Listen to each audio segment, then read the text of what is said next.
Muy buenas tardes, mi nombre es Caterina Roncancio Cardona y soy estudiante de Comunicación Social de sexto semestre en la ciudad de Ibagué, Tolima, en la sede quinta Uniminuto.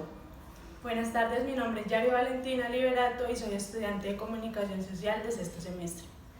Hoy nos encontramos con nuestro capellán Óscar Orjuela de la Rectoría del Tolima y Magdalena Medio, quien también es profesional en la psicología con 8 años trabajando en la institución, en nuestra universidad Uniminuto. Agradecemos de antemano su presencia hoy en esta entrevista. Bueno, un saludo especial a todo el programa de comunicación social y periodismo de la Rectoría Tolima Magdalena Medio. Ya dijeron mi nombre y mi experiencia laboral en esta hermosa institución. Agradezco de antemano que haya sido elegido para esta entrevista y para colaborar en el proceso formativo de nuestros estudiantes. Muchísimas gracias. También les queremos comentar que esta entrevista se está realizando de tipo abierta y va dirigida para nuestro curso actual de géneros periodísticos, donde hoy tocaremos el tema de un obispo del sur de Italia, quien se pronunció haciendo un decreto en el cual él compartía un experimento para la iglesia durante 3 años y hacía referencia a suspender los padrinos durante el bautizo, las primeras comuniones o la confirmación. De lo cual, para este tema tenemos unas preguntas y una de ellas es para nuestro capellán Óscar Orjuela. ¿Por qué este obispo ha tomado la decisión de suspender la figura de los padrinos en los sacramentos de la iglesia? Bueno, muchas gracias por invitarme nuevamente. Reconozco que la pregunta es fundamental y es una pregunta que si no tenemos claro el contexto va a generar defectos en la verdad. Por lo tanto, hay que contextualizar primero.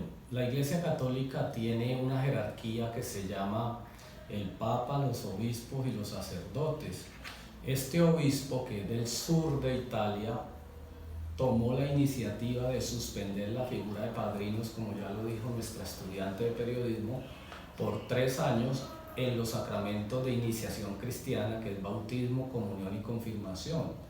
Y lo hizo porque tiene la potestad por acto administrativo de sacar un decreto y de experimentarlo, porque hay 2 razones de peso. Primera, en el derecho canónico de la Iglesia Católica la figura de padrino no es obligatoria. Y segundo, en la Biblia tampoco está la figura del padrino. O sea que este obispo lo ha hecho bien y quiere experimentar a ver qué sucede, porque contextualizando, en Italia la figura del padrino se volvió, como en muchos países, muy social y económica. Es decir, muchos padres perdieron el sentido moral y espiritual del sacramento y se han vuelto más de escoger padrinos porque tienen platica o porque les representa poder en la sociedad. A ver, los contextualizo. Ustedes no deben de ser ajenos a saber que en Italia la mafia, que ha tenido tanta influencia en el mundo, muchas veces en algunas épocas de la humanidad en ese país, algunos padrinos, de ahí la película El Padrino, si se acuerdan o la saben o la han visto, pues algunos escogían de padrinos a ciertos narcotraficantes, mafiosos, pero no por ningún sentido moral, porque ¿qué sentido moral tiene un narcotraficante? Entonces lo escogían era por la plática. Entonces el obispo hizo un análisis sociológico y teológico y dijo: ¿qué pasa si quitamos los padrinos? Porque se les perdió el sentido espiritual y moral. Entonces ese es el contexto de antes. O sea que la intención que persigue este obispo con este decreto en la suspensión puede ir, como lo mencionó antes, más por volver a tener ese aspecto espiritual y moral, y no basarnos solamente en que una figura de padrino se vaya por la economía, sino que se vaya por ese amor o esa experiencia espiritual que se puede Ese es el sentido que persigue el obispo al suspender el padrinazgo o el madrinazgo, para buscar entonces si volvemos al origen de esa figura, que era moral y espiritual. pero que en el día de hoy se ha perdido. A ver, yo les pongo un ejemplo. Pongamos Colombia, nuestro país. Los templos católicos aquí en Ibagué. Cuando un sacerdote va a bautizar, uno a veces le pregunta al papá: ¿usted por qué escogió el padrino para su hija, para su hijo? Pues porque es mi mejor amigo. Otras veces no, pues porque es el jefe de la compañía, porque es el dueño de la empresa. Uno no lo escucha muchas veces decir, no, porque es que es un hombre que es honesto, que es transparente, es un hombre que busca del amor de Dios. Pocas veces. Entonces uno dice, se vuelve una figura social. ¿Por interés? Por interés. Sí. Uno encuentra niños, como en mi caso he encontrado una niña que me dijo: padre, mi mamá cogió de madrina para primera comunión a esta señora, porque esa señora le dijo que le daba para el vestido y los zapatos y la fiesta. Y ese no es el sentido de los padrinos de la iglesia. Y la gente dice, ay, es que la iglesia nos dijo que teníamos que tener padrinos. Sí, pero no los padrinos como usted lo está pensando. El padrino que educa en la fe y educa en los valores, más no el que da plata, porque usted puede tener un padrino muy pobrecito materialmente, pero con unos valores excepcionales. Y puede tener uno muy riquito, pero una porquería de persona.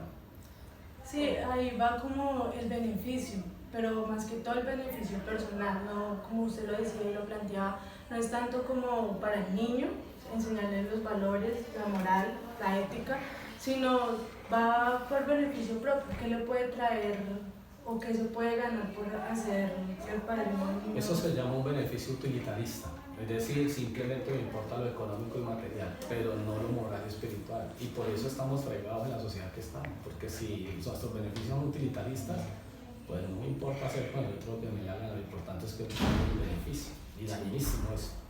Correcto. Entonces lo que hay que tener claro con estas dos respuestas, y también esto del decreto y la propuesta que está haciendo este obispo del sur de Italia, es que es un experimento, no es una suspensión, sino que es un experimento que pretende eliminar el valor de estas figuras que se le dan en economía y no en lo moral y en lo espiritual, que pueda hacer como el apadrinado en cada una de, ya sea del bautizo, la comunión y las diferentes consagraciones que se hacen en la Iglesia Católica, y que es un intento por recuperar la identidad y la misión de los padrinos en la Iglesia. Muy bien, es importante que le agreguemos a esta entrevista que es un experimento que está haciendo el sur de Italia con un obispo. No aplica para Colombia, no aplica para Rusia, no aplica para Estados Unidos, no aplica para Argentina, porque podemos tergiversar la información dañándola, y entonces terminamos diciendo, bueno, y en Colombia entonces, ¿por qué no han suspendido los padrinos? No, eso es en el sur de Italia. Y los obispos de Colombia frente a eso no han decretado nada. Entonces aquí se sigue viviendo la figura de padrino y madrina. Pero pues ese obispo nos pone en alerta a decir, pellizquen, porque los padrinos tienen que ser de figura moral y espiritual y no económica y social. Para caer en cuenta también. También. Bueno, vamos con una tercera pregunta. ¿Considera que en el bautizo debe haber un padrino o un acompañante? Bien, la figura de padrino, insisto, no es bíblica, ¿cierto? Pero la iglesia, leyendo el contexto y la sociedad de los grupos siglo por siglo, estableció en los primeros siglos, estableció la figura de padrino. Ese padrino que perseguía la iglesia, por ejemplo, casos concretos, cuando un niño quedaba huérfano, la iglesia, leyendo que esos niños quedaban vulnerables, la iglesia dijo, pongamos como un segundo papá, que siendo con una figura moral y espiritual sólida, puede hacer que apoye al niño en el crecimiento y no lo deje perder en la sociedad. Entonces la iglesia tiene una intención muy buena con la figura del padrino. Lamentablemente se corrompe cuando los padres no saben elegir los padrinos. Porque pensemos realmente, si uno de nosotros fue bautizado, ¿qué pasaría si de niño hubiéramos perdido nuestros padres y hubiera habido un buen padrino? Y casos han habido, no sé si ustedes los tengan, pero yo sí los conozco, de padrinos y madrinas que han adoptado a sus ahijados y los han levantado. Yo tengo el caso muy cercano de un amigo que la carrera profesional se la dio su padrino de bautismo. Entonces vean que la figura. Yo actualmente también conozco a una amiga del corregimiento en el que pertenezco, y ella actualmente cuida a su ahijado. Está haciendo también ese rol de mamá, porque está influyendo en su crecimiento, en su formación, incluso hasta en su educación. Entonces la figura es bonita, lo que pasa es que se ha tergiversado. Cuando se trabaja de como es, o sea, de la manera correcta. Esto, ¿qué efectos trae la mala información de esta noticia en Colombia? Pues esa es una pregunta muy buenísima, porque esa los contextualiza a ustedes que van a ser los futuros profesionales de comunicación social y periodismo. Fatal si se tergiversa la noticia, porque efectos de una tergiversación de noticia como esta en el seno de la Iglesia Católica trae primero desinformación, segundo puede llevarse a un tema de injuria, de calumnia, por ejemplo trae incertidumbre social, porque entonces la gente no sabe sí o no. Y todo, ¿por qué? Porque si no se contextualiza la noticia como lo están haciendo ustedes, que es en el sur de Italia, y que es un obispo de una diócesis del sur de Italia bajo un acto administrativo que se llama decreto, pero que el Papa no ha dado su acto administrativo para volverlo universal. Entonces la gente puede decir, entonces en Colombia, ¿por qué no lo han puesto en práctica? No es que no se puede poner en Colombia porque es el obispo en ese lugar. Entonces la desinformación, la descontextualización puede llevar, insisto, a muchas formas inválidas de transmitir la información, causando incertidumbre y llevando incluso a lo que podemos hablar de un mal periodismo, ¿no? Que entonces por querer tener un rating o elevar su medio de comunicación a un puesto notable socialmente, pues puede terminar causando amarillismo, sensacionalismo y generando un caos informático, que es lo que vemos actualmente por las redes muchas veces, ¿no? Por ejemplo, cuando nos informaron lo que nos está pasando ahorita con el volcán Machín, están dando informaciones falsas y la gente ya no sabe ni para dónde hacer, sí o no, no o sí, pero es porque se comienzan a sacar informaciones que causan demasiado estrés social. Exacto, así es. Incluso algunos medios de comunicación, algunas fuentes han sido en su comunicación han sido muy veraces, han sido muy concretos porque lo han dicho, esto es algo en el sur de Italia y es algo que solamente allí se ha vuelto tendencia, solamente que hubo algunos medios de comunicación, algunos comunicadores o periodistas que esta noticia la cogieron, la volvieron algo amarillista y la volvieron una tendencia mundial. Sí.